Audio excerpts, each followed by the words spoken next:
During the devastating event known as the Death Stranding, there emerged many strange and dangerous entities. One of the most notable and unmissable was that of the beached things, otherwise known as BTs. However, there was another, just as prominent creature that appeared around the time of the Death Stranding. Something just as mysterious, however seemingly harbouring little to no danger for those roaming around the decimated landscape of the Earth. These are known as the Cryptobites. A Cryptobite is basically a larger version of a tardigrade. Tardigrades in reality are a microorganism.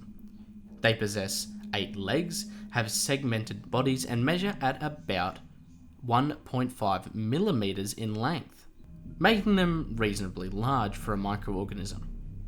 Cryptobites share a lot of similarities with tardigrades, however they are much larger than them. The average Cryptobite is generally at least a couple of centimeters long. They have pinkish coloured skin similar to that of humans and also appear to possess a small mouth as well as 2 small black beady eyes. While we know that the Cryptobites are intrinsically linked to the events of the Death Stranding, their actual origins are much more mysterious.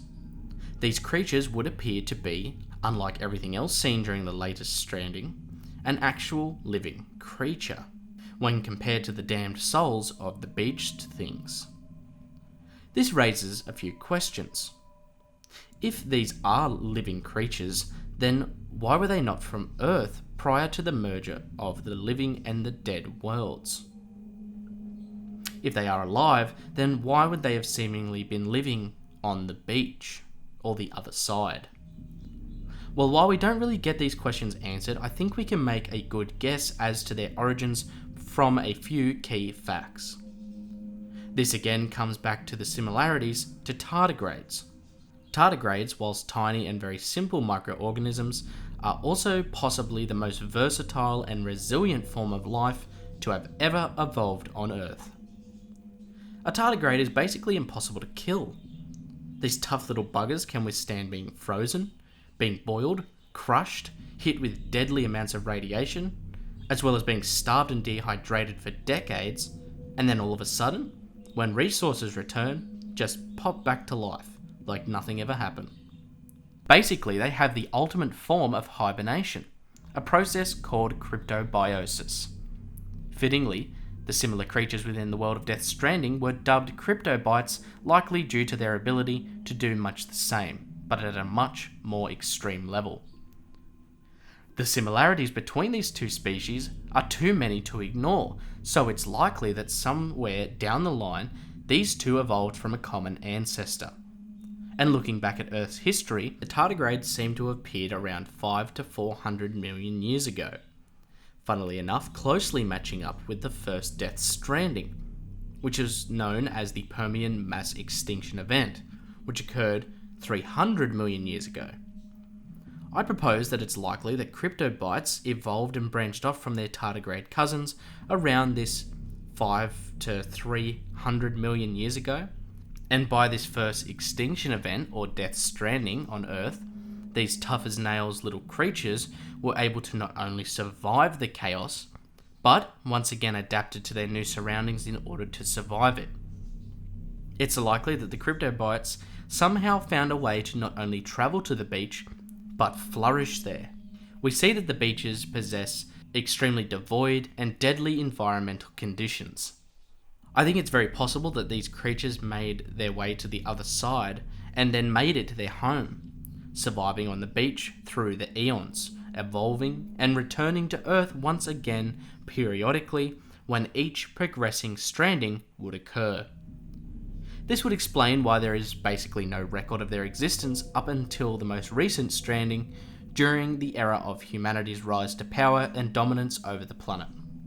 And would it also explain why they are seen so heavily populating the beach, as they have become native to it. Cryptobites enter and appear on Earth through coral formations, seen in areas of high chiral activity, where bridges between the living and the world of the dead are connected. Additionally, chiral matter that generates from Sam Porter's urine can also draw them to specific locations of urination, as the chiral urine additionally serves to create some type of large fungal mushrooms that cryptobites seem to favour as a home. Cryptobites serve a handy purpose for those roaming the world of the Death Stranding as well. Consuming them not only replenishes your blood levels, but it can additionally apparently lower the chances of a timefall generating within your area. However, the validity of this latter statement is uncertain and should be taken with a grain of salt. A variant or subspecies of Cryptobite exists, known as the D-Cryptobite, otherwise known as the Dream Cryptobite. These Dream Cryptobites are even more mysterious than that of their regular Cryptobite cousins. However, we do know that consuming only a single one of them will stabilize and regulate your blood levels, and they are said to have their own distinctive features and their own distinctive taste. But that's basically all we know and can really speculate from the evidence given to us through the world of the Death Stranding. Maybe in time we will learn more about these amazing and mysterious little creatures. If you enjoyed this video, then make sure to like, subscribe and hit the bell notification if you never want to miss out on another upload from Project Archivist. If you want to support the channel, you can do so by becoming a channel member through the join button on our channel homepage. You can also support Project Archivist on Patreon, where you can join a tier and earn constant rewards for your support. You can find links for both of these down in the description. And with that, that's all for today's video. Thanks for watching, and we'll see you guys in the next one.